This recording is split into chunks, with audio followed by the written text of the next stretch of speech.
Baik ikhwatul iman rahimakumullah. Pada pagi ini saya diamanahi oleh Takmir DKM ataupun dari panitia untuk menyampaikan tentang sirah nabawiyah, karena tepat momentumnya hari ini kita ada di bulan Zulhijjah. Bulan Zulhijjah itu adalah bulan haram. Bulan haram, ibu bapak tahu bulan haram itu apa? Kalau kita dengar kata haram pasti ingat kepada sesuatu yang tidak boleh dilakukan, berdosa dilakukan, haram ya. Tapi ternyata kata haram di dalam Al-Quran Bapak Ibu tidak hanya selalu maknanya seperti itu. Haram itu juga bisa ada pada satu waktu atau suatu tempat. Nah, tapi haram ini bukan arti yang seperti kita kenal. Kata haram ini maknanya adalah al-hurmatu. Hurmah itu memiliki kehormatan. Di dalam Al-Quran Bapak Ibu ada yang tahu tidak surat apa? Allah Subhanahu wa ta'ala menyebutkan atau menetapkan dalam satu tahun ada berapa bulan haram Bapak Ibu? Ayo, ada berapa Bu? 3? 4? 5? Silakan. Nah, di dalam surat At-Taubah ayat ke-36, ini belum masuk. Kita kenalan dulu dengan hari ini. Allah Subhanahu wa taala dalam surat At-Taubah menyebutkan a'udzubillahi minasyaitonirrajim. Inna iddatasy-syuhur indallah, sesungguhnya jumlah bilangan bulan-bulan yang diakui di sisi Allah itu ada 12 bulan. Penetapan 12 bulan 1 tahun itu sudah sejak awal didesain oleh Allah, ditentukan sejak awal penciptaan langit dan bumi. Lalu kemudian Allah menyebutkan minha arba'atun hurumun, di antara 12 bulan itu arba'atun. Berapa arba'atun? 4 bulan haram. Bulan yang memiliki kehormatan, harus dihormati. Bulan apa saja Bapak Ibu, ada yang tahu tidak? Nah, 12 bulan dulu kita sebutkan. Ada apa saja nama-namanya? Nah, Muharram, berarti ini bulan-bulan pada penanggalan apa Bapak Ibu? Hijriyah atau penanggalan Qamariyah.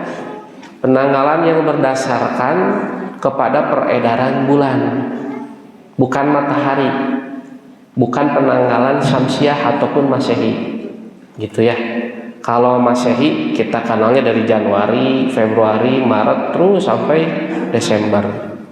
Nah, kalau Qamariyah, nama-nama bulannya justru lebih dulu dikenal oleh orang-orang Arab, bahkan sebelum Nabi Muhammad lahir.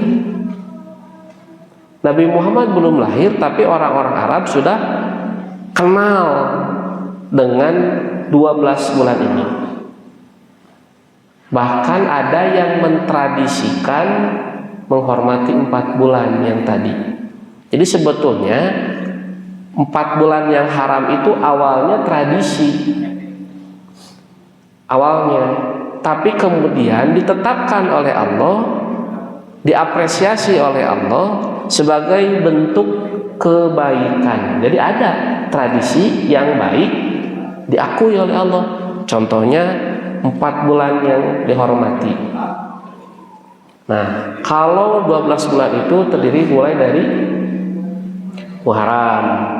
Muharram, Safar, Rabiul Awal, Rabiul Akhir, Jumadil Ula atau awal, Jumadis Saniyah atau Jumadil Akhir, terus Rajab, Sya'ban, Ramadan, Syawal,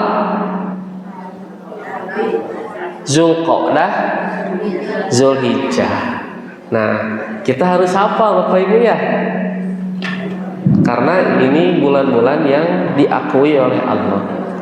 Nah, firman Allah mengatakan bahwa ada 4 bulan yang dihormati, tapi tidak disebutkan secara rinci. Nanti disebutkan dalam hadis secara rincinya.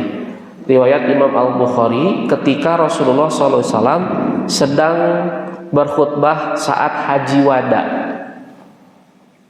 Haji Wada. Rasulullah SAW sekalipun orang Mekah tinggal di Madinah, berkesempatan hajinya berapa kali Bapak Ibu? Sekali. Ketika Haji Wada, beliau berkhutbah menyebutkan bahwa ala inna zaman qad istadaro. Ingatlah yang namanya waktu itu berputar. Dan Allah menetapkan itsna asyara syahron, 12 bulan. Di antaranya ada 4 bulan yang haram. Dirinci pada hadis itu oleh Rasulullah. Apa saja? Salasun mutawaliyatun. 3 di antaranya, kan 4 ya. 3 di antaranya berhimpitan. Ya. Jadi berdampingan, mutawaliyah. Pertama Zulqa'dah, Zulhijjah, Muharram, berurutan. Dan yang satunya adalah Rajab, gitu ya.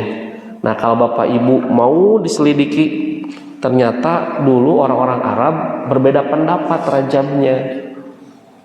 Itu ada 2 pendapat. Makanya di hadis itu Nabi menyebutkan Rajabnya Rajab Budor. Rajab Budor itu adalah Rajab yang terletak antara Jumadil Akhir, setelah Jumadil Akhir dan sebelum Sya'ban. Gitu urutannya. Nah, Rajab yang itu yang sebetulnya. Kenapa demikian? Karena dulu orang-orang Arab, Bapak Ibu, ada yang menyebut Rajabnya bukan Rajab yang itu. Rajab yang dimaksud oleh kelompok lain adalah kita kenal sekarang mah Ramadan. Jadi Ramadan sekarang teh dulu ada orang Arab yang bilang eta teh Rajab gitu. Nah, padahal bukan. Diluruskan oleh Nabi Muhammad bahwa Rajabnya Rajab Mudhor. Siapa Mudhor? Mudhor itu nenek moyang Nabi Muhammad SAW yang nanti nyambung kepada Nabi Ismail, nyambung kepada Nabi Ibrahim alaihissalam. Ternyata tradisi menghormati bulan Rajab dan tradisi menghormati bulan yang lain, 3 bulan yang lain menjadi bulan haram, itu adalah milah Ibrahim. Milah itu adalah bukan agama. Jadi kalau agama dalam Al-Quran disebut ad-din, kalau milah beda lagi. Milah itu adalah jalan hidup. Ya, millata Ibrahim gitu kan, pernah dengar Bapak Ibu ya dalam Al-Quran ya. Milah itu adalah way of life, jalan hidup, gitu ya. Atau bisa disebut juga gaya hidup, gitu ya. Gaya hidup, pola hidup, bukan agama, melainkan ada di dalam agama. Nah, gaya hidup, pola hidup Nabi Ibrahim alaihissalam dan keturunannya nanti adalah menghormati bulan-bulan yang disebutkan. Termasuk nanti ada orang-orang Arab pun sama. Mengapa bulan-bulan tersebut dihormati? Karena berkaitan dengan ibadah. Orang-orang Arab waktu itu, Bapak Ibu, memiliki kegemaran. Salah satu kegemarannya adalah berperang. Karena aspek kesukuan yang begitu kentara, asobiah yang begitu tinggi antar suku bangsa, ini kalau ada konflik sedikit saja meletus peperangan. Jadi begitu saking biasanya ya, berperang itu sedikit dipicu udah berperang. Tapi mereka menyepakati agar menahan diri supaya tidak terjadi peperangan, ada gencatan senjata, ya. Mengapa? Karena mereka ingin fokus ibadah. Kapan ibadah itu dilakukan? Di bulan Rajab. Ya. Karena Rajab itu sebetulnya tidak hanya ibadah, melainkan mereka mengumpulkan makanan, persiapan menjelang musim berikutnya. Nah, sudah begitu di Zulqa'dah mereka pun sama bersiap-siap untuk beribadah. Nah, ibadahnya ibadah puncak nanti. Kapan? Bulan berikutnya, Zulhijjah. Ada ibadah apa di bulan Zulhijjah? Ibadah haji bagi orang yang dimampukan. Kemudian kurban, ya, dan lain-lain. Nah, jadi itu sudah terjadi sejak dulu sebelum Nabi Muhammad lahir. Di Muharramnya pun sama. Mereka siap-siap beribadah di bulan Muharram. Di tanggal 10 Muharram ada syariat saum, ya, Asyura, ya. Lalu kemudian di zaman Nabi ditambahkan tidak hanya 1 hari saumnya, tapi 2 hari, 9 dan 10 Muharram. Dikenallah dengan saum Tasu'a Asyura. Nah, Bapak Ibu, sekarang kita ada di bulan Zulhijjah, ya, di tengah-tengah ataupun di puncak bulan haram, yang di dalamnya terdapat banyak ragam ibadah yang dulu telah dicontohkan oleh keluarga Ibrahim, bahkan sampai kepada Nabi Muhammad Shallallahu Alaihi Wasallam. Nah, karena tema kajian kita ini sirah, kita dalami secara sejarah bagaimana keluarga Nabi Ibrahim alaihissalam diceritakan oleh Allah di dalam Al-Quran dan juga di dalam hadis. Jadi ayeuna mah Bapak Ibu ngaosna teh urang ngadangukeun kisah abdi bade ngadongeng. Mudah-mudahan ari ngadongeng mah resep gitunya. Nah, Ibu Bapak ikhwatu iman rahimakumullah, karena kita sekarang di bulan Zulhijjah, saya mengambil tema mengenai keluarga Ibrahim. Sekalipun namanya sama dengan saya sendiri, tapi tentu sangat jauh, ya. Ibrahim alaihi salam ini adalah sosok nabi yang disebut dengan Khalilullah. Begitu, ya. Nah, nanti kita juga akan mengenal bagaimana keluarga Nabi Ibrahim alaihi salam. Begitu. Nah, ikhwatu iman rahimakumullah, di dalam Al-Qur'an sebetulnya Allah Subhanahu wa taala memerintahkan kepada Nabi Muhammad untuk berkisah, menyampaikan kisah Nabi Ibrahim alaihissalam. Janten upami ngadongeng tos aya dalilna Bapak Ibu. Apa dalilnya? Dalilnya dalam surat Maryam. Di dalam surat Maryam ayat 41, Allah Subhanahu wa taala berfirman, a'udzubillahi minasyaitonirrajim. Wadhkur fil kitabi Ibrahim innahu kana siddiqan nabiyya. Ini di sini Ibu Bapak bisa membaca terjemahnya. Nah, dalam ayat 41 surat Maryam, Allah memerintahkan kepada Nabi Muhammad sallallahu alaihi wasallam untuk menceritakan kisah Nabi Ibrahim yang ada di dalam Al-Qur'an.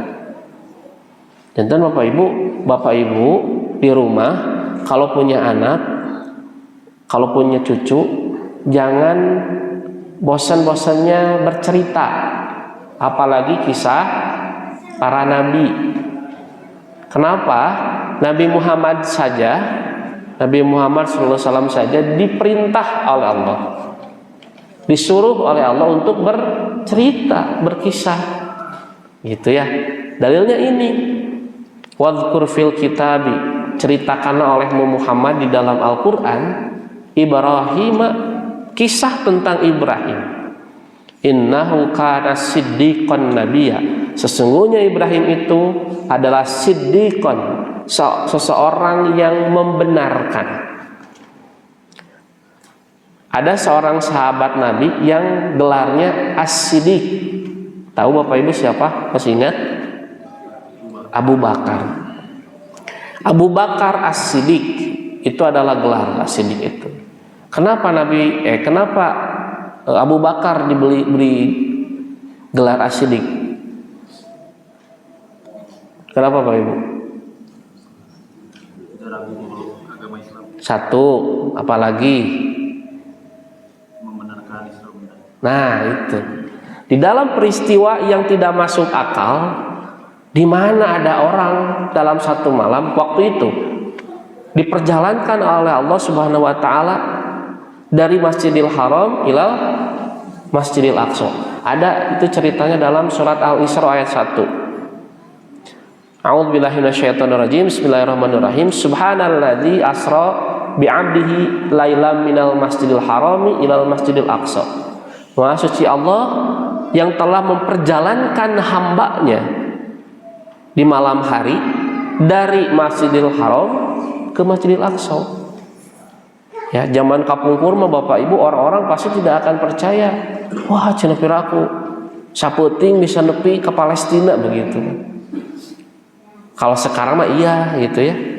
Tapi zaman dulu tidak ada teknologi yang mampu mengantarkan orang dalam semalam dari Masjidil Haram di kota Makkah ke Masjidil Aqsa yang ada di Yerusalem. Begitu. Tidak ada. Makanya orang-orang tidak percaya. Orang-orang kafir Quraisy ini menuduh Nabi Muhammad sedang mengigau, ngalindur cenah ieu mah. Ya. Atau kalau tidak Nabi Muhammad dianggap majnun, gila. Tapi Abu Bakar ya, radhiyallahu anhu. Abu Bakar, sahabat Nabi, tanpa ragu dia meyakini bahwa peristiwa Isra bahkan peristiwa Mi'raj itu naik ya dari Masjidil Aqsa ke Sidratul Muntaha sampai melewati beberapa langit di mana di situ Nabi dipertemukan dengan para nabi yang lain. Begitu ya. Tanpa ragu Abu Bakar As-Siddiq mengiyakan, mengamini ya, meyakini dan mempercayai. Maka dari situlah Abu Bakar As-Siddiq diberikan gelar As-Siddiq, orang yang membenarkan. Nah, As-Siddiq juga bisa kita temukan artinya adalah jujur. Seperti halnya sifat Nabi Muhammad yang memiliki sifat Siddiq, orang yang berkata benar, jujur. Maka orang yang berkata jujur membenarkan fakta yang terjadi. Dia tidak berdusta, begitu. Makanya disebut membenarkan. Nah, tetapi makna siddiqon nabiyya yang di sini dilekatkan kepada Nabi Ibrahim alaihissalam oleh Allah karena Nabi Ibrahim alaihissalam ini membenarkan setiap perintah Allah. Dia tidak pernah berkata tidak kepada perintah Allah, ya. Dan juga seorang nabi. Makanya ibu bapak, ikhwat iman rahimakumullah, nanti kita akan menemukan apa saja yang telah dibenarkan oleh Nabi Ibrahim alaihissalam ini. Nah, ikhwat iman rahimakumullah, di dalam kitab tarikh, kitab sejarah, ada salah satu diantaranya nama kitabnya adalah Qasasul Anbiya, kisah-kisah para nabi. Bapak Ibu, sekarang Bapak Ibu bisa membaca kitab itu karena sudah banyak terjemahnya Pak Bu. Memang tebal-tebal, ada beberapa jilid malah. Tapi sekarang sudah ada mukhtasornya, sudah ada ringkasannya, ada 1 jilid. Kitab itu disusun oleh seorang ahli tafsir namanya Ibnu Katsir. Qasasul Anbiya, kisah-kisah para nabi, disusun oleh Imam Ibnu Katsir berdasarkan kepada ayat-ayat Al-Quran.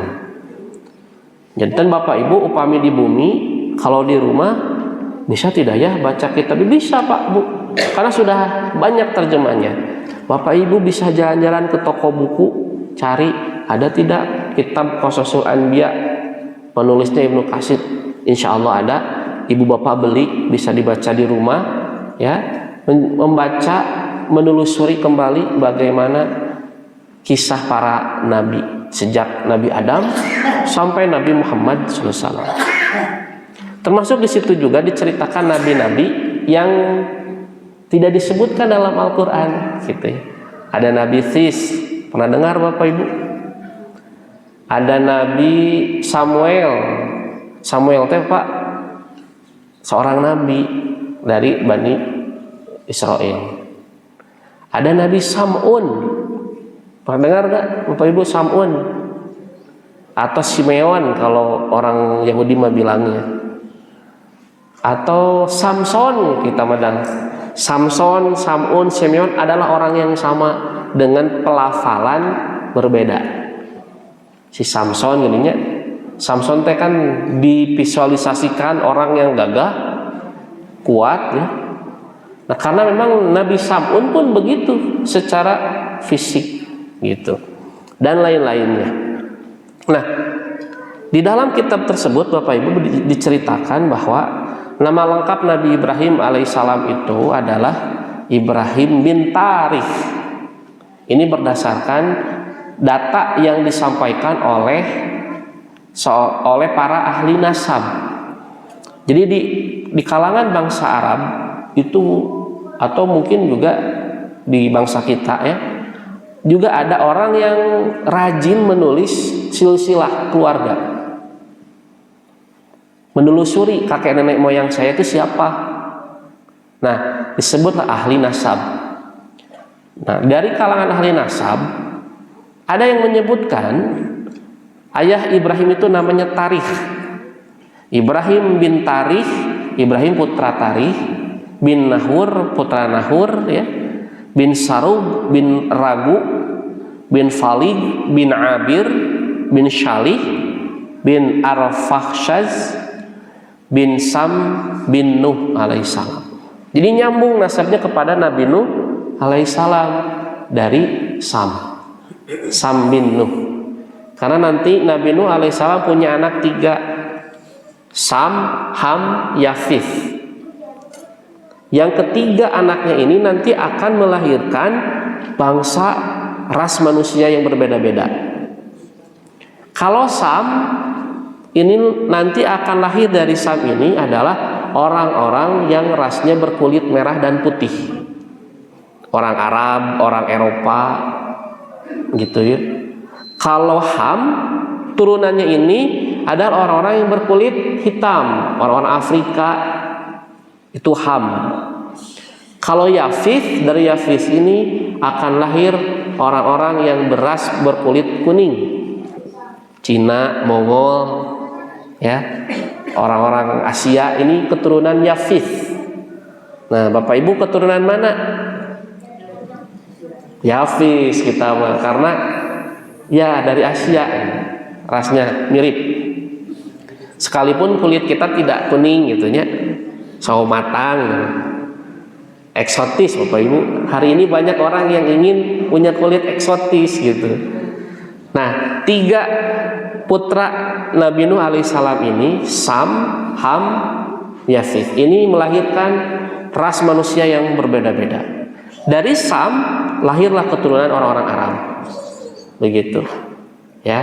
Sam yang kemudian nanti dikenal Smith. Nah, yang paling mengaku keturunan Sam itu adalah Bani Israel. Makanya yang benci kepada Bani Israel disebutnya anti-Smith. Padahal orang Arab juga keturunan Sam. Karena Nabi Ibrahim yang nanti akan melahirkan orang Arab dan melahirkan Israel, Bani Israel, adalah keturunan dari Sam. Nah, gitu ya. Itu adalah nasab atau silsilah yang diungkap oleh Imam Ibnu Katsir di dalam kitab Qasasul Anbiya. Selanjutnya Bapak Ibu, dikatakan ini menurut mayoritas ahli nasab termasuk Ibnu Abbas bahwa bapak Nabi Ibrahim adalah Tarikh. Tapi nanti di dalam Al-Qur'an kita menemukan Al-Qur'an dan dalam hadis nama ayahnya Ibrahim itu adalah Azar. Begitu. Jadi mana nih yang benar? Tarikh atau Azar? Kata Ibnu Katsir tidak perlu diperdebatkan. Karena bisa jadi itu adalah 2 nama untuk 1 orang yang sama. Bisa jadi Azar itu gelar bagi Tarikh, atau sebaliknya tarikh itu gelar bagi Azar. Ada juga yang mengatakan, Bapak Ibu, Azar itu adalah nama berhala yang disembah oleh bapaknya Nabi Ibrahim alaihissalam. Begitu. Sehingga dari nama berhalanya itu menjadi atau melekat menjadi gelar bagi ayahnya Nabi Ibrahim. Nah, Nabi Ibrahim ini dikatakan sebagai anak kedua, anak penengah dari 3 bersaudara. Anak penengah siapa? Nanti ada saudaranya itu ada Haran, ada Tahur dan Haran. Dan ini secara detail oleh Ibnu Katsir diceritakan Nabi Ibrahim ini dan keluarganya berasal dari daerah atau kawasan Babilonia, yang dulu rajanya adalah Namrud di zaman Nabi Ibrahim. Tapi di zaman Bani Israel ada raja yang terkenal dari Babilonia itu. Pernah Bapak Ibu dengar nama Nebukadnezar? Raja Babilonia, Nebukadnezar. Nah, itu adalah raja Babilonia yang memiliki ambisi mendirikan Menara Babel. Untuk mendirikan Menara Babel itu kan membutuhkan banyak orang. Maka untuk menciptakan ambisinya, Nebukadnezar ini menginvasi ke wilayah Palestina untuk menjajah orang-orang Bani Israel. Bani Israel itu ditarik semuanya menjadi kerja paksa, kerja rodi untuk membangun Menara Babel oleh Nebukadnezar. Nah, tos dikadinya nanya, panjang ceritanya. Kita kembali kepada Nabi Ibrahim alaihissalam.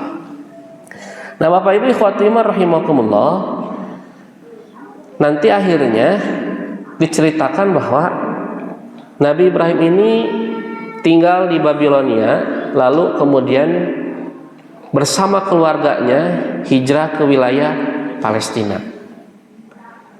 Nah, apa yang dilakukan oleh Nabi Ibrahim alaihissalam? Nabi Ibrahim alaihissalam ini hidup di lingkungan masyarakat yang rusak, baik secara akidah, moral, dan lain-lainnya. Ya, secara akidah jelas mereka tidak beriman kepada Allah kebanyakannya. Makanya kita akan mendengar cerita atau kisah bagaimana Nabi Ibrahim ini pernah menghancurkan berhala, atau Nabi Ibrahim ini pernah dagang ke pasar, Bapak Ibu, disuruh oleh ayahnya Azar atau Tarikh untuk menjual berhala-berhala kecil. Tapi Nabi Ibrahim bagaimana?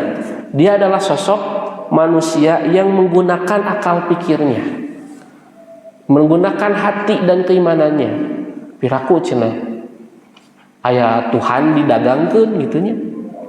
Maka Nabi Ibrahim di pasar itu pernah dagang kayak gini, siapa yang mau beli berhala yang nggak bisa apa-apa, tuh lihat diadu-adukeun, Pak Bu. Laku nggak kayaknya kayak gitu? Tidak laku. Pulang-pulang masih banyak numpuk. Azal sampai marah. Itu dikumahakeun teu laku kieu gitu ya. Jika Bapak Ibu dagang ke pasar, ada yang mau beli misalkan Bapak Ibu jual beras, ada yang mau beli beras, berasnya nggak enak ini mah. Berasnya tuh dijelek-jelekin sama bapak dan ibu, pasti nggak ada orang yang mau beli gitu. Nah, ini Nabi Ibrahim pun begitu, karena dia tidak menyepakati bahwa Tuhannya adalah sesuatu yang dibuat oleh manusia. Nah, kemudian juga kita mendengar bagaimana Nabi Ibrahim ini ternyata sejak awal, sejak muda ini selalu dengan ayahnya itu tidak sepemahaman dalam konteks akidah. Maka Bapak Ibu, nah nanti kita akan melihat bagaimana Nabi Ibrahim ini menasehati atau berdakwah pertama kali itu tidak kepada orang lain, melainkan kepada keluarganya terlebih dahulu. Sampai kemudian Nabi Ibrahim diuji dengan berbagai ujian. Oleh karena itu pantas Bapak Ibu, Nabi Ibrahim ini menjadi sosok manusia yang diikuti oleh seluruh manusia sampai hari ini. Nah, itu dikatakan, ditegaskan oleh Allah di dalam surat Al-Baqarah ayat 124. Allah Subhanahu wa taala berfirman, wa idzib tala Ibrahim rabbuhu. Dan ingatlah ketika Ibrahim diuji oleh Rabb-nya. Bi kalimatin fa'atammahunna, dengan beberapa kalimat. Maksud kalimat di sini dengan beberapa cobaan, dengan beberapa ujian. Nah, bagaimana sikap Nabi Ibrahim terhadap ujian-ujian dari Allah itu?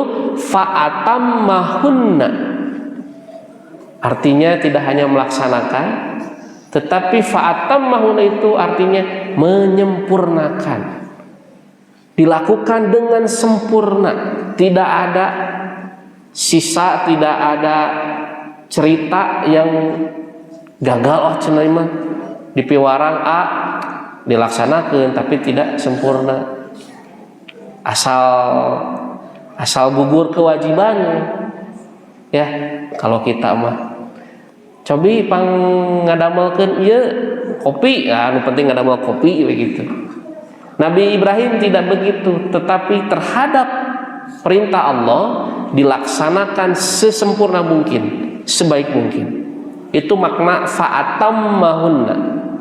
Sehingga apa yang dilakukan, dikerjakan oleh Nabi Ibrahim ini menjadi contoh. Gitu. Bapak Ibu misalkan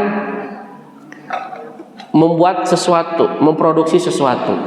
Misalkan bikin baju. Dari sekian baju yang ibu bikin katakan, atau ibu kalau lebaran ya, besok kan kita lebaran ya, walaupun bukan Idul Fitri pasti ayah nunggu patwa emahnya Pak Bu. Ada yang bikin ketupat nggak? Ada. Ketika bikin ketupat Bapak Ibu, kadang-kadang ada yang biasa-biasa, ada yang gagal sedikit, ada yang ideal. Oh iya cenah kupat nu pang ideal nama.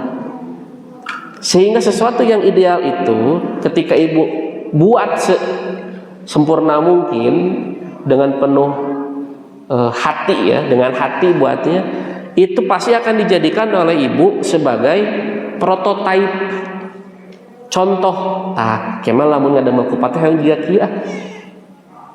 Nah, itulah Nabi Ibrahim. Terhadap perintah Allah tidak ada yang dilakukan dengan biasa-biasa, tapi dilakukan dengan sempurna. Sehingga apa yang dilakukan oleh Nabi Ibrahim ini menjadi konsekuensi untuk Nabi Ibrahim sendiri. Maksudnya apa? Perhatikan kalimat berikutnya. Allah kemudian menjadikan Nabi Ibrahim sebagai imam. Qala inni ja'iluka linnasi imama. Karena fa'atammahunna, Nabi Ibrahim menyempurnakan setiap perintah Allah. Allah berfirman, inni sesungguhnya aku ja'iluka linnas, akan menjadikanmu bagi seluruh umat manusia imama, sebagai pemimpin, sebagai imam. Bapak Ibu kalau milih pemimpin yang biasa-biasa atau yang paling istimewa? Istimewa tuh Bapak Ibu ya, dipilih, diseleksi gitu ya. Nah, yang terbaik dijadikan pemimpin, dijadikan contoh. Begini sok tuturkeun. Itulah yang Allah lakukan kepada Nabi Ibrahim alaihissalam. Dijadikan imam, pemimpin, karena Nabi Ibrahim sosok yang sempurna di dalam menunaikan perintah Allah.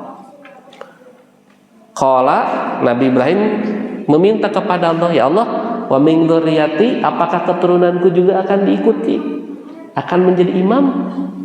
Allah menjawab, la yanalu ahdi dzalimin, tidak bagi orang-orang yang zalim.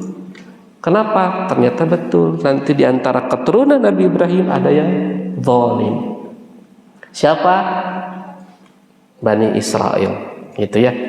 Nah, baik Bapak Ibu, kita kembali kepada Nabi Ibrahim alaihissalam dan keluarganya. Apa yang dilakukan sebelum berkeluarga? Ketika masih lajang, taca nikah, Nabi Ibrahim pun sudah menunaikan perintah Allah, yaitu dengan berdakwah kepada ayahnya. Bapak Ibu, di dalam cuplikan kehidupan kita, pasti kita pernah ya berbeda atau bersilang pendapat dengan orang tua kita masing-masing. Pernah ya Bu, Pak? Pernah. Teu sapagodoh sareng si apa, tidak setuju dengan mama gitu ya, dengan si ambu. Mungkin anak-anak kita pun kelak begitu. Mereka memiliki pendiriannya sehingga tidak sama dengan kita. Ya Bapak Ibunya. Apakah itu sebuah masalah? Memang itu masalah, tetapi tidak jadi apa-apa kalau misalkan sikap dan akhlak kita mengikuti Nabi Ibrahim alaihissalam. Memang apa akhlak Nabi Ibrahim alaihissalam? Kita perhatikan ayatnya. Ini diceritakan oleh Allah di dalam surat Maryam dari 42 sampai 48 ya. Di sini ibu bapak kita mendengar bahwa Nabi Ibrahim, atau kita bisa membaca Nabi Ibrahim berdakwah kepada ayahnya. A'udzubillahi minasyaitonirrajim. Idz qala li abihi ya abati lima ta'budu ma la yasma'u wa la yubsiru wa la yughni 'anka syai'a. Ingatlah ketika Ibrahim berkata kepada ayahnya, ya abati, wahai ayahku, lima ta'budu, mengapa engkau menyembah kepada sesuatu, kepada sesuatu la yasma'u, yang tidak bisa mendengar, wala yubsiru, tidak juga bisa melihat, wala yughni anka syai'a, dan tidak bisa memberi manfaat sedikit pun kepadamu. Kemudian Nabi Ibrahim juga berkata, ya abati inni qad ja'ani minal ilmi ma lam ya'tika fattabi'ni ahdika siratan sawiyah. Wahai ayahku, sungguhnya aku memiliki atau telah datang kepadaku sebagian ilmu pengetahuan. Pengetahuan apa? Pengetahuan akidah. Bagaimana Allah Subhanahu wa taala melalui malaikat Jibril menyampaikan wahyu kepada Nabi Ibrahim alaihissalam tentang ketauhidan. Nah, itu adalah sebuah ilmu. Yang ilmu itu tidak datang kepadamu. Ya, sama seperti kita, Pak, Bu, ke orang tua kita masing-masing. Info anu ka tampi ku abdi mah kieu. Lain kitu jang gitu ya. Leres kieu. Begitupun Nabi Ibrahim. Saya menerima informasi Rob yang harus disembah itu bukan berhala ini, tapi Allah Subhanahu wa ta'ala. Fattabi'ni, maka ikutlah kepadaku, ikutilah aku. Ya, itu permintaan Nabi Ibrahim. Ahdika siratan sawiya, aku akan menunjukkan kepadamu jalan yang lurus. Lalu berkata lagi, ya abati la ta'budi syaitan, wahai ayahku, janganlah engkau sembah setan. Inna syaitana kana lirrahmani asya, sesungguhnya setan itu terhadap Allah yang Maha Rahman mereka bermaksiat. Jangan sembah setan gitu. Ya abati ini akhafu ayyamassak adzabun, wahai ayahku, aku takut engkau menerima azab minar rahman, dari Tuhan yang Maha Pemurah. Fatakuna lisyaitani waliya, maka engkau maka kamu menjadi kawan bagi setan gitu ya, kalau sudah diazab oleh Allah. Nah, kemudian ayahnya Nabi Ibrahim menjawab gini, Bapak Ibu, aragibu qala aragibun anta an alihati ya Ibrahim, Ibrahim, kamu benci kepada Tuhan saya ya? Nah gitu. Kalau dikasih tahu, kadang-kadang kita mengira orang lain itu yang memberitahu kita tidak suka kepada kita, tidak suka kepada apa yang kita lakukan. Dulu juga ajar begitu. Cina budak tengah bejaan wae mah patahan wae. Aragiba anta, apakah engkau tidak suka? Padahal nasihat itu bukan karena tidak suka, melainkan karena suka, karena sayang gitu ya. Karena sayang. La illam tantahi la arjumannaka, kalau engkau tidak berhenti mendakwahiku, kata Azar, kata ayahnya Ibrahim, la arjubannaka, aku akan merajammu, ya, akan aku rajam, dipukul. Wahjurni malia, dan aku akan mengusirmu, diusir rokan itu. Nah Bapak Ibu, seorang anak yang sudah mengingatkan orang tuanya karena cinta, karena sayang, tapi dibantah oleh orang tuanya, akhlak Nabi Ibrahim bagaimana? Ini harus kita tiru dan harus kita tanamkan kepada keluarga atau anak-anak kita. Jawaban Nabi Ibrahim adalah salamun alaika, malah mendoakan keselamatan. Ya wahai ayahku, semoga engkau diberikan keselamatan. Kalau anak-anak sekarang, kalau orang-orang yang tidak dibimbing oleh agama, ketika ditolak, dibantah, ya, dimarahi oleh orang tua, bagaimana? Waduh, kan sekarang banyak ya kasus orang tua yang dipenjarakan oleh anaknya, orang tua yang dibuang oleh anaknya, bahkan maaf, ada orang tua yang dibunuh oleh anaknya. Kenapa? Itulah contoh manusia yang tidak dibimbing oleh agama. Maka Bapak Ibu, kita sangat beruntung hidup di dalam aturan agama, dibimbing oleh Allah Subhanahu wa taala melalui Al-Qur'an dan juga sunnah-sunnah Nabi Muhammad SAW. Orang yang beragama, orang yang dibarengi dengan keimanan, tidak akan menjawab kepada orang tua itu dengan sesuatu yang buruk, sekalipun orang tuanya salah. Seperti Nabi Ibrahim alaihissalam kepada orang tuanya, kepada Azar.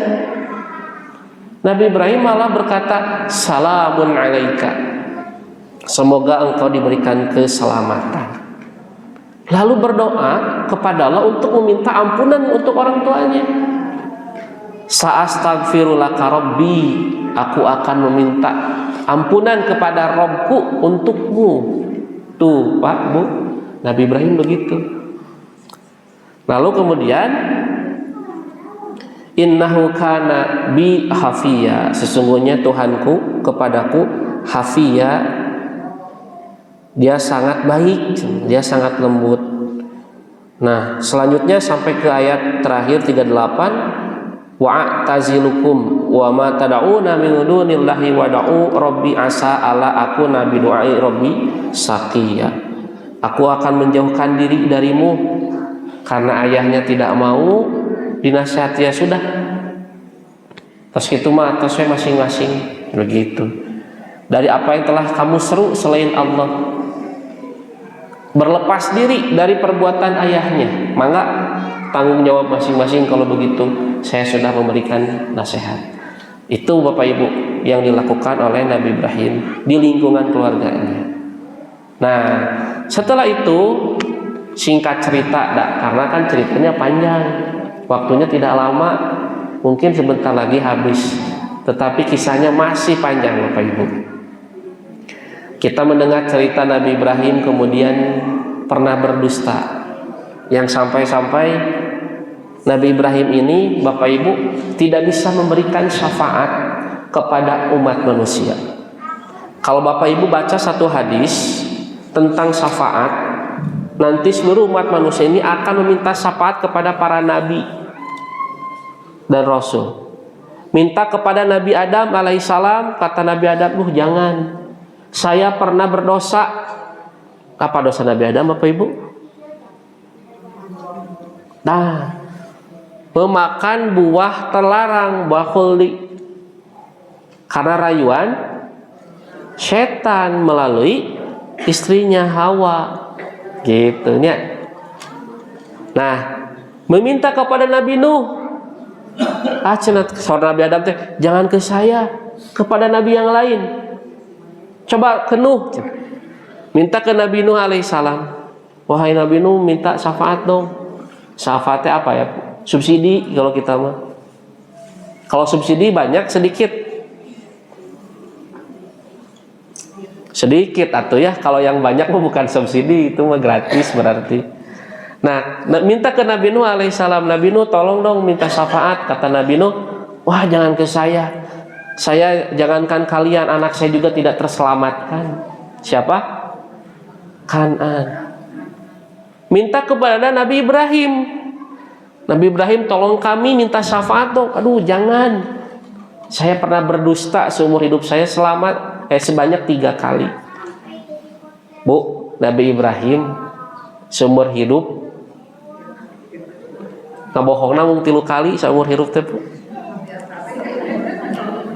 Karena berbohong 3 kali seumur hidupnya tidak bisa memberikan syafaat. Dupi ibu serang bapak ya sama paring syafaat kanggo putra putri urang.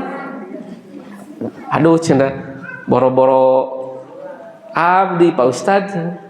Nabi Ibrahim saja yang berdusta 3 kali tidak bisa memberi syafaat.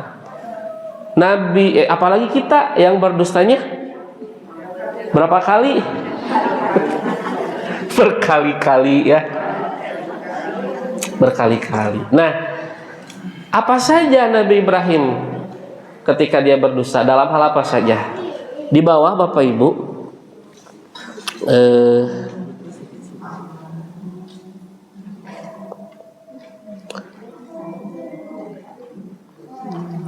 Nabi Ibrahim alaihissalam.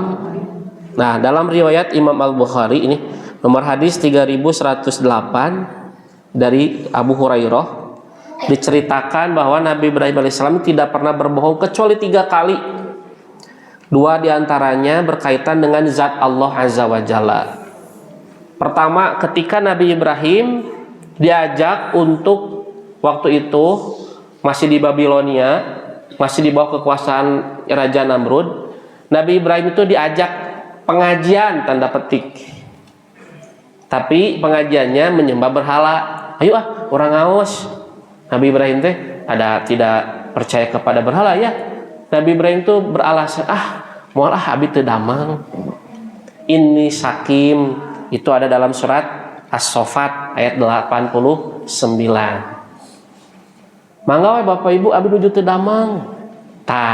Kalau kita punya tetangga diajak ngaji alasannya, aduh abi nuju teu damang, jangan-jangan Nabi Ibrahim gitu. Nah, tapi kita doakan saja ya, mudah-mudahan cepat sehat, cepat sembuh. Nabi Ibrahim benar, beliau ini berbohong karena dia tidak sakit, karena tidak mau saja untuk menyembah berhala. Itu yang pertama. Kedua, yang berkaitan dengan zat Allah, ya.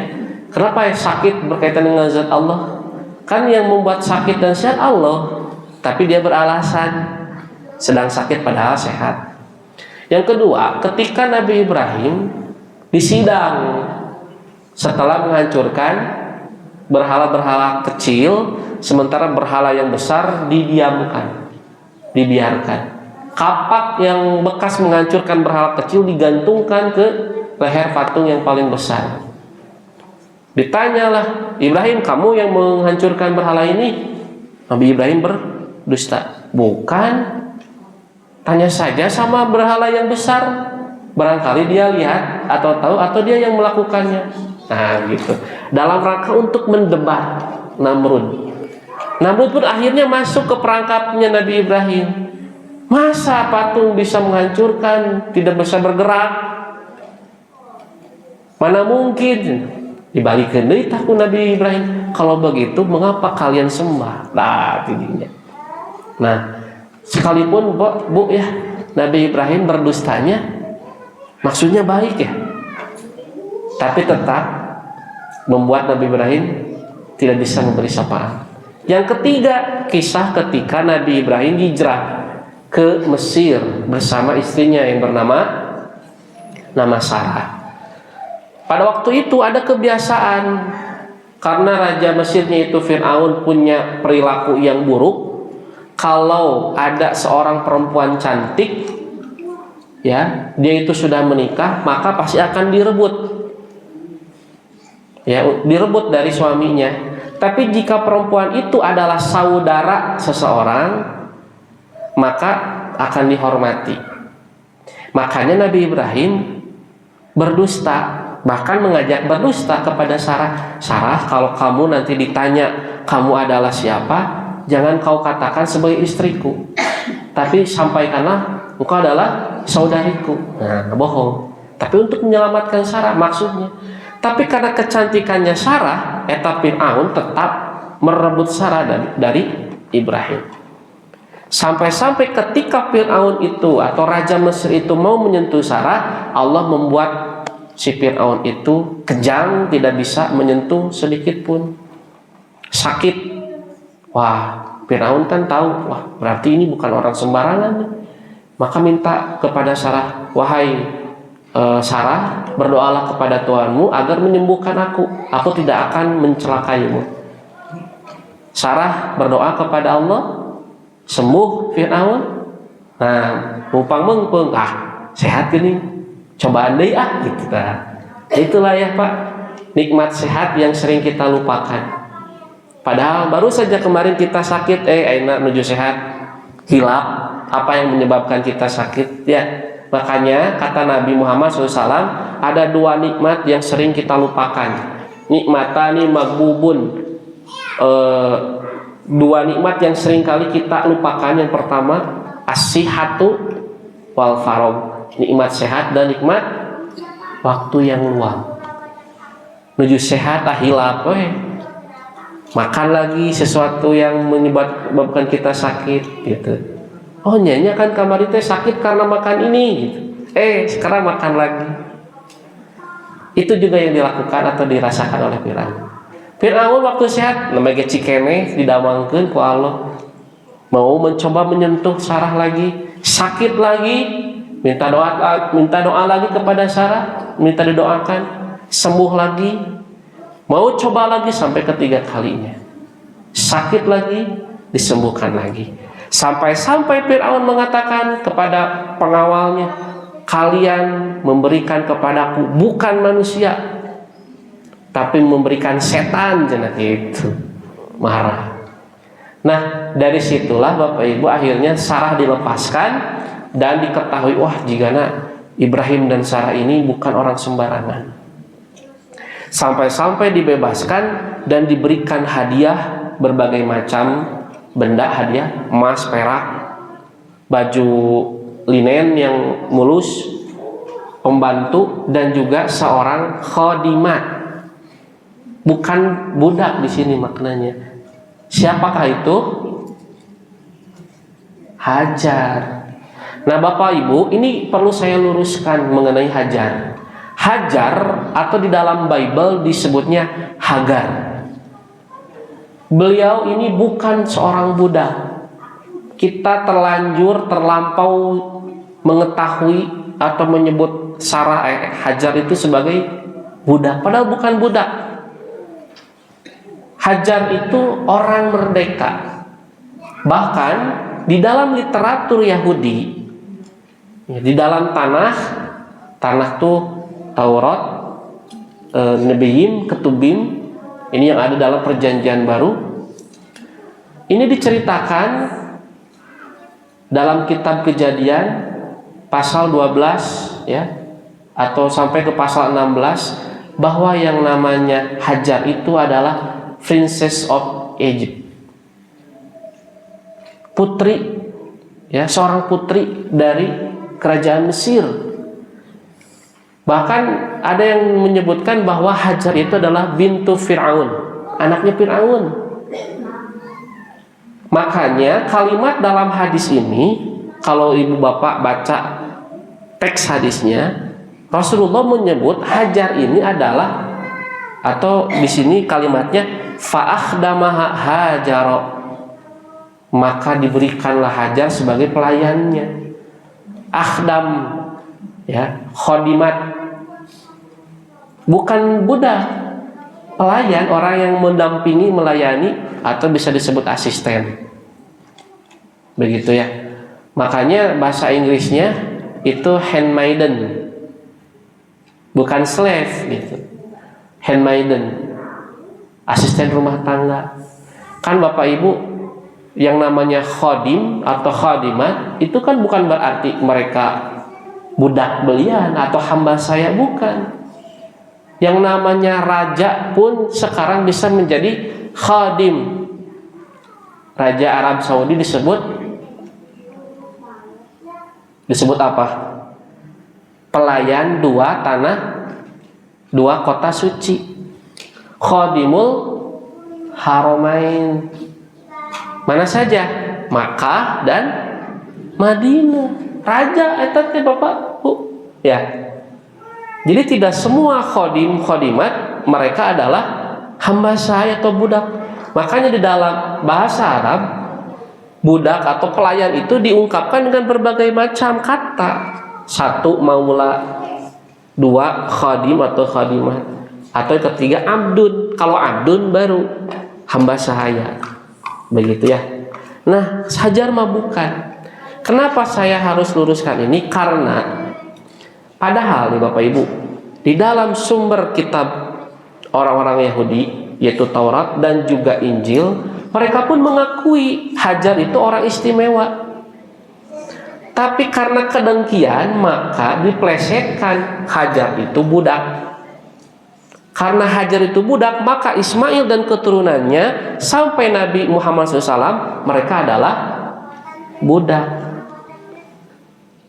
Fungsinya apa? Maksud mereka begitu apa? Karena mereka ingin meninggikan keturunan Ishak, keturunan Yakub yaitu Bani Israel, derajatnya lebih tinggi dibandingkan keturunan Ismail. Gitu. Sehingga mereka memiliki alasan untuk tidak menerima Islam. Nah, ada Islam lagi dicandak pun Nabi Muhammad SAW. Keturunan budak begitu. Itu mah dijadikan haila atau alasan. Nah, ini kisahnya ada di sini. Kemudian setelah bertemu dengan Hajar, kan Sarah itu lama tidak punya anak. Maka diizinkanlah, ya sudah, karena Nabi Ibrahim alaihissalam menginginkan seorang putra, dia berdoa kepada Allah berkali-kali, Rabbi habli minas shalihin. Ya Allah, berikanlah aku keturunan yang saleh. Jawaban Allah bagaimana? Fabasyarnahu bighulamin halim. Kami memberikan kabar gembira kepada Ibrahim itu dengan seorang anak yang amat sabar. Kenapa sabar? Akan diuji oleh Allah. Apa ujiannya Bapak Ibu, ada yang tahu? Masih ingat? Disembelih. Nah, itu dalam surat As-Saffat ayat 100 sampai 101. Bapak Ibu bisa baca sampai ke ayat 113. Ya, di situ bagaimana ketika lahir Ismail dari Hajar, mulailah cemburu Sarah itu. Mentang-mentang sudah punya anak, yang diperhatiin anak, Bu, Pak, jangankan kepada istri kedua, seorang istri saja, satu istrinya nih punya anak, si suami perhatiannya ke anak terus, si istri jadi cemburu ya. Mentang-mentang udah punya anak, apa-apa yang ditanyain pertama kali anak. Si Dede mana? Baru pulang kerja. Dede mana? Gitu ya. Cemburu istrinya. Mama mah mentang-mentang udah ada yang udah ada anak yang ditanyain. Istri nomor 2 ya. Bawa oleh-oleh, yang didahulukan buat siapa? Anak-anak. Sekarang ibu bapak sudah punya cucu, yang diperhatikan cucu, bahkan lebih sayang kepada cucu dibandingkan pada anaknya. Istri bagaimana?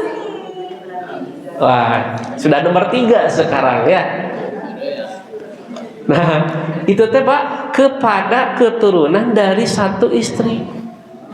Apalagi ya kepada keturunan dari istri yang lain. Nabi Ibrahim karena gembira, bersyukur punya keturunan dari Hajar. Pak, Bu, jangankan Sarah, Hajar aja kurang diperhatikan. Fokusnya kepada Ismail deh. Maka Sarah meminta kepada Ibrahim untuk menjauhkan Hajar dan Ismail dari dirinya. Sayang mah sayang Sarah kepada Hajar. Tapi dah bagaimana hati tidak nyaman, sampai-sampai akhirnya dibawalah Hajar itu ke sebuah lembah yang tidak ada makanan, tidak ada air, tidak ada hewan, apalagi manusia. Nah, disebutkan dalam hadis di sini. Bapak Ibu bisa lihat di poin keberapa? Di poin keempat, hadis yang panjang nih dari Ibnu Abbas, riwayat Imam Al-Bukhari. Di situ Bapak Ibu diceritakan bahwa perempuan pertama yang menggunakan ikat pinggang adalah Hajar. Maksudnya apa? Ikat pinggang itu dijuntaikan ke bawah untuk menghapus jejak kaki Hajar supaya tidak diikuti oleh Sarah. Gitu. Kenapa? Karena Hajar tahu sebenci-bencinya Sarah, setidak nyamannya Sarah, sehingga ingin jauh dari Hajar. Sarah itu memiliki hati yang murni, sehingga kelak pasti akan mencari Hajar. Gitu. Aduh, merasa bersalah. Hajar mana ya? Diikuti.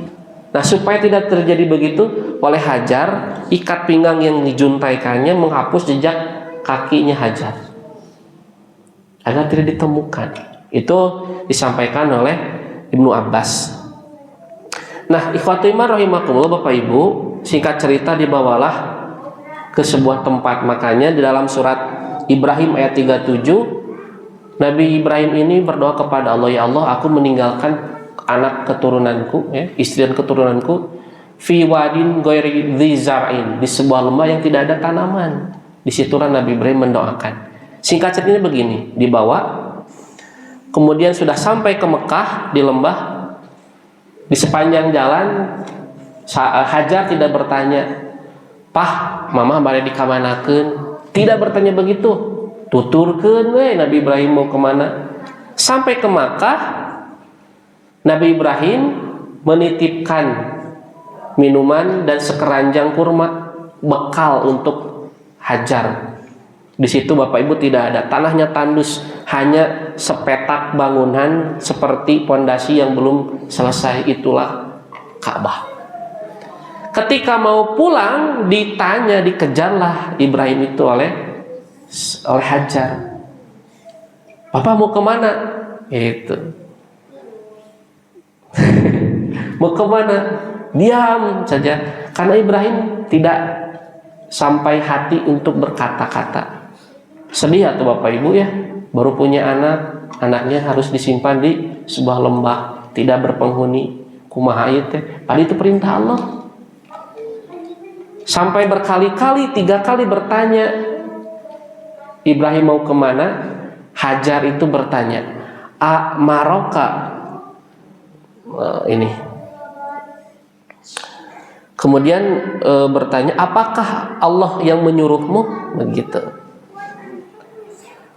Allahul ladzi amaraka hadza, apakah Allah yang menyuruhmu menyimpan aku di sini?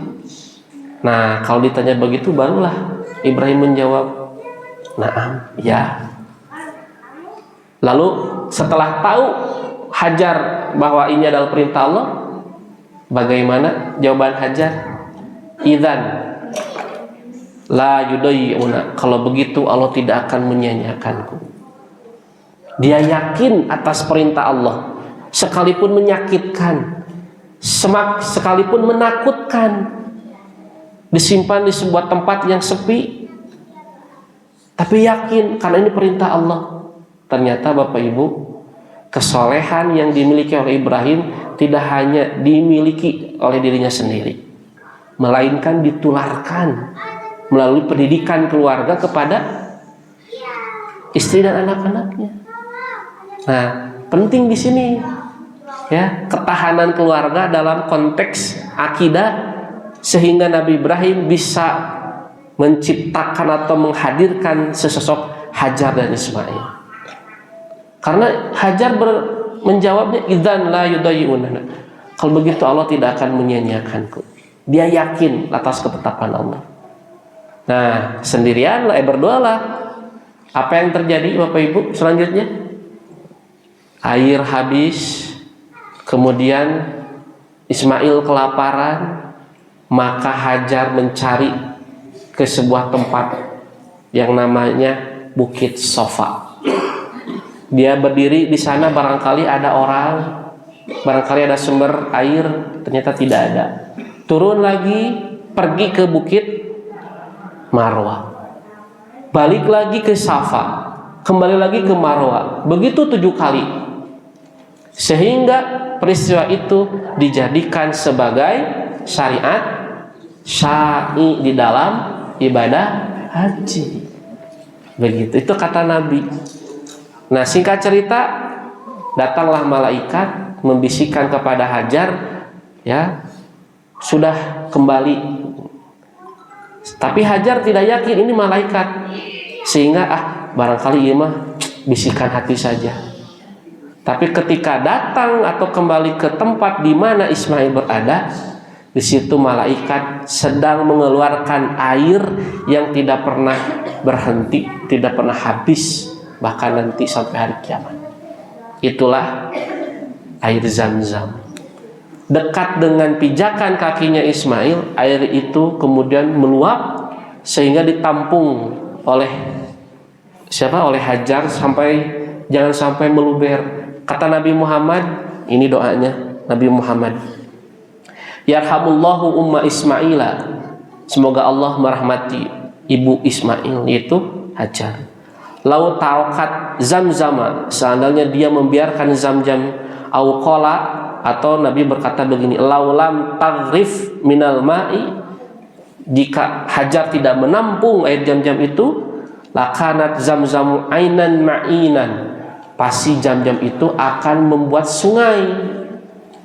Kalau terjadi ada sungai, bisa tidak Bapak Ibu melaksanakan haji dan umroh? Tidak bisa, ya, tidak bisa tawaf karena sudah jadi sungai, gitu. Itu karena Hajar yang menjaga supayanya jangan sampai meluber. Singkat cerita, jadilah sumur karena kedatangan Bani Jurhum yang membantu Siti Hajar. Berikutnya setelah dewasa, Bapak Ibu, Nabi Ismail pun bertemu dengan Nabi Ibrahim. Nabi Ibrahim kemudian berikutnya diperintah Allah oleh Allah untuk menyembelih Ismail alaihissalam. Ketika usia berapa tahun? Bukan ketika kecil. Diceritakan Nabi Ismailnya sudah dewasa, Bapak Ibu. Nah, dalam mimpi seperti yang diungkapkan dalam surat As-Saffat ayat 102, Allah Subhanahu wa taala berfirman, falamma balagha ma'u sa'ya, ketika sampai pada usia as-sa'yu. Sayun itu bukan anak-anak. Kalau anak-anak tiflun. Makanya ada Raudhatul Atfal, taman anak-anak. Anak-anaknya segede apa? Kan ibu juga anak-anak dari ibu, dari orang tuanya, ya. Atfal itu ya anak kecil di bawah 5 tahun ataupun di bawah 7 tahun. Nah, kalau Sa'yun itu udah lebih dewasa, menjelang remaja. Dikatakan Nabi Ismail ketika disembelihnya sekitar belasan tahun. Berarti sudah bisa berpikir. Makanya Nabi Ismail bisa menjawab dengan baik. Nah, kan Nabi Ibrahim bermimpi, ya. Dia berkata, ya bunaya, wahai anakku, inni arafil banam anni adbahuka. Aku melihat dalam tidurku, berarti bermimpi. Nah, Bapak Ibu, peristiwa Nabi Ibrahim bermimpi itu terjadi pada tanggal 8 Zulhijjah. Ya. Maka Nabi Ibrahim melihat, ini teh benar, ini teh mimpi teh perintah Allah atau perintah setan, gitu ya. Pada tanggal itu, tanggal 8 Zulhijjah, disebutlah hari Tarwiyah. Sampai dia berpikir, ini teh dari setan, dari Allah, ya. Masa saya harus disuruh menyembelih anak saya? Hingga keesokan paginya, berarti tanggal berapa? 9 Zulhijjah, di waktu pagi, di waktu subuh, yakinlah Nabi Ibrahim alaihissalam bahwa mimpi itu dari Allah, bukan dari setan. Ketika tahu itu adalah dari Allah, kalimatnya adalah arafa, mengetahui bahwa itu adalah dari Allah.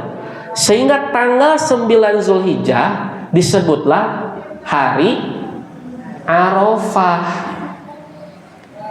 Ya, di mana akhirnya pada tanggal itu kita dianjurkan melaksanakan saum Arafah. Gitu. Nah, saum Arafah itu dilakukan di hari Arafah. Hari Arafah adalah hari ke-9 di bulan Zulhijjah. Jadi yang menyebabkan kita saum pada tanggal 9 Zulhijjah, saum Arafah, itu karena ada di tanggal 9. Peristiwa Nabi Ibrahim mengetahui bahwa mimpinya dari Allah. Tidak ada hubungannya dengan peristiwa wukuf yang sedang haji di Arafah. Orang yang haji wukuf di Arafah. Gitu. Jadi Bapak Ibu, Arafah itu kebagi dua maknanya. Ada Arafah yang maknanya itu tempat, yaitu yang sekarang ya dari kemarin sedang wukuf. Ada Arafah itu maknanya waktu, itu tanggal 9 Zulhijjah. Masih ada kaum muslimin yang menyangka, oh berarti saum Arafah teh harus bareng ketika orang-orang haji sedang wukuf di Arafah. Padahal tidak begitu. Karena bisa jadi waktunya berbeda, tempatnya pun berbeda. Coba Bapak Ibu punya tetangga yang sedang haji tidak? Telepon sekarang pukul berapa di sana? Ya, Pak Bu, jangankan dengan Arab Saudi, kota Bandung dengan Sukabumi, padahal masih sama-sama Jawa Barat, waktu sholatnya juga bisa berbeda beberapa menit. Apalagi dengan Arab Saudi, ketika sekarang pagi pukul 8 lebih, di sana mungkin masih pagi ya, masih subuh. Begitu. Nah, jadi tidak ada hubungannya saum Arafah dengan wukuf Arafah karena maknanya berbeda. Hari Arafah yang wukuf itu mah adalah tempat ketika Nabi Adam dan Siti Hawa bertemu. Ya. Makanya ada di situ ada Jabal Rahmah sekitar itu. Nah, mereka mengetahui saat itu, oh akang geuning di dieu, lungsur ti surga teh nya. Nyai geuningan alhamdulillah tepang di dieu. Di mana itu peristiwanya? Bukit Arafah. Yang sekarang orang-orang yang sedang bersama haji sedang wukuf. Jadi tidak ada kaitannya ya. Nah, makanya kadang bisa beda. Di sana wukufnya hari apa ya? Kita saum di sini Arafah hari apa? Gitu. Pasti selisih 1 hari. Tidak selalu berbarengan. Nah, Ibu Bapak ikhwati rahimakumullah, berikutnya sudah menjelang akhir karena waktunya juga sudah menjelang siang nih, sudah lebih dari 1 jam. Ibu Bapak bisa membaca kembali dari terjemah ayat-ayat Al-Qur'an ini, juga bisa menelusuri bagaimana keluarga Ibrahim ini mentaati perintah Allah sampai-sampai Nabi Ibrahim harus mengorbankan sesuatu yang dicintainya. Besok adalah Idul Kurban, adalah momentum bagaimana kita mengikuti sunnah Nabi Ibrahim alaihissalam, ya, menyimbolkan kita harus mengorbankan sesuatu yang kita cintai. Bapak dan Ibu besok tidak perlu menyembelih anak dan cucunya, cukup korbankan sesuatu yang paling kita cinta.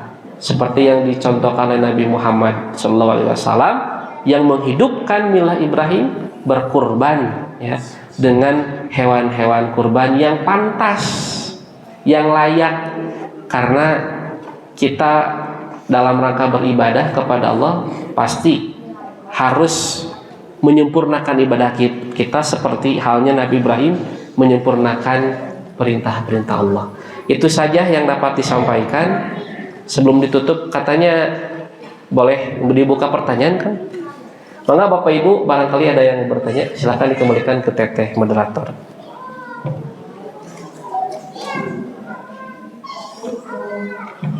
Alhamdulillah, penantian dari Allah Ustaz Ibrahim sudah disampaikan.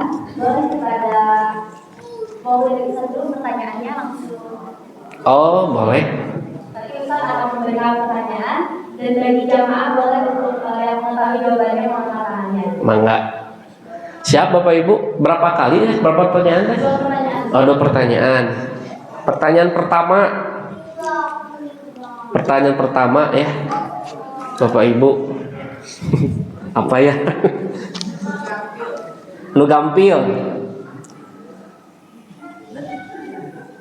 Berapa kali Nabi Ibrahim berdosa selama hidupnya? Woi.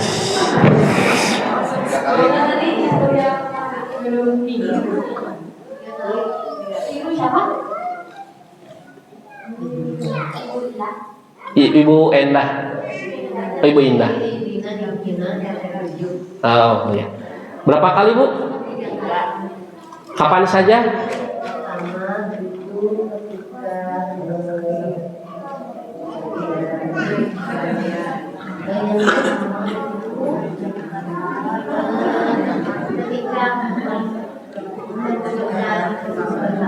Iya, terus?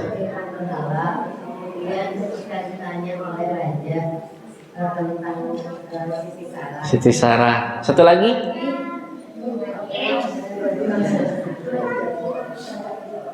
Berbohong Oh ya, ketika diajak pengajian menyembah berhala, mengatakan sakit. Iya, betul jawabannya.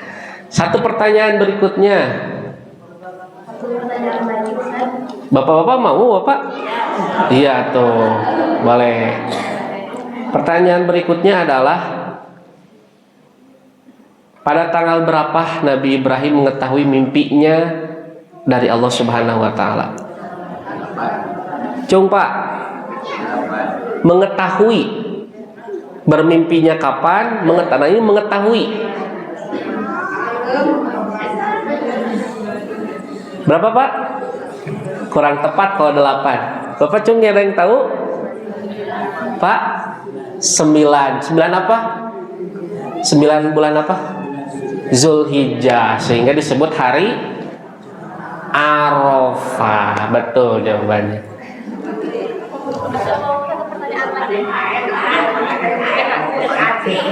Oh,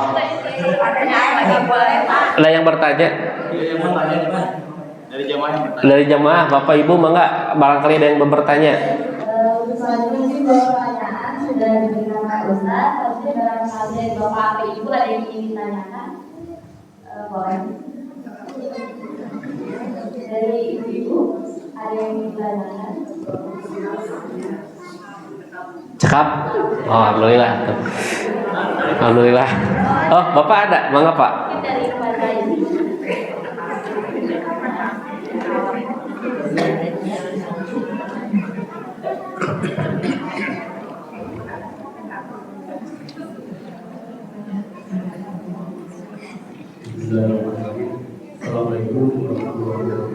Waalaikumsalam warahmatullahi wabarakatuh.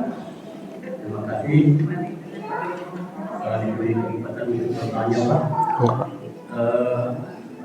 Saya ingin menanyakan, kalau historis dari Nabi Ibrahim itu sangat nyambung apa yang disampaikan oleh Ustaz, yaitu ini khalifah fil ardi. Tetapi kebanyakan orang yang memahami din Islam itu imamah sebagai untuk khalifah, untuk menjadi memisahkan diri dari ini jadilun bil ardi khalifah. Ini konteks kita.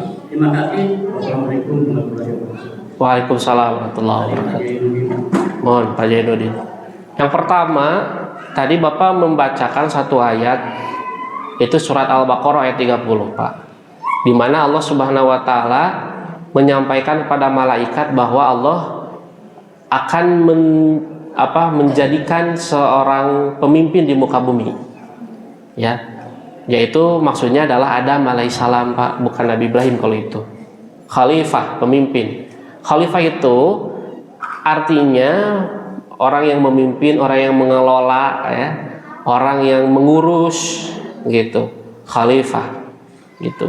Makanya ketika Nabi Adam alaihissalam ini wafat, sifat khalifah ini tidak putus, tapi tetap diturunkan tugas khalifah ini, dan sifat-sifatnya harus dimiliki oleh anak keturunan Adam alaihissalam gitu. Nah, kalau dalam ayat yang tadi, di mana Nabi Ibrahim alaihissalam itu dijadikan oleh Allah sebagai imam, bukan dalam konteks kekuasaan, bukan dalam konteks siasa atau politik, bukan. Tapi makna imam di situ adalah seseorang yang diikuti, gitu ya. Di dalam kitab Lisanul Arab, Imam Ibnu Manzur menjelaskan makna imam itu seseorang yang diikuti oleh orang lain. Jadi imam itu tidak hanya positif, bisa jadi maknanya kok negatif. Ada nggak orang yang berperilaku buruk diikuti? Ada. Disebut imam tidak? Disebut imam secara bahasa, gitu ya. Nah, imam juga dalam konteks positif ada, jelas ada. Contohnya Nabi Ibrahim. Nah, apa yang diikuti dalam hal apa? Nah, secara umum di dalam hal gaya hidup, pola hidup, beribadah, cara bertetangga, cara bermuamalah, dan lain-lain. Makanya sampai sekarang, sampai kiamat, banyak hal-hal yang dapat terus kita lakukan dari perbuatannya Ibrahim dan keluarganya. Pertama, khitan. Manusia pertama yang dikhitan adalah Nabi Ibrahim alaihissalam di umur 83 tahun, Pak.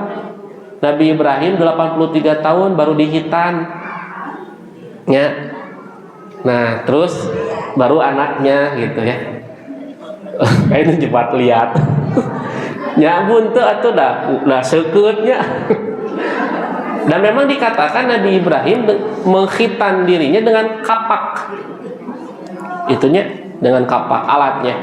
Satu, khitan. Kedua, gaya hidup Nabi Ibrahim yang terus dilakukan sampai sekarang adalah kurban.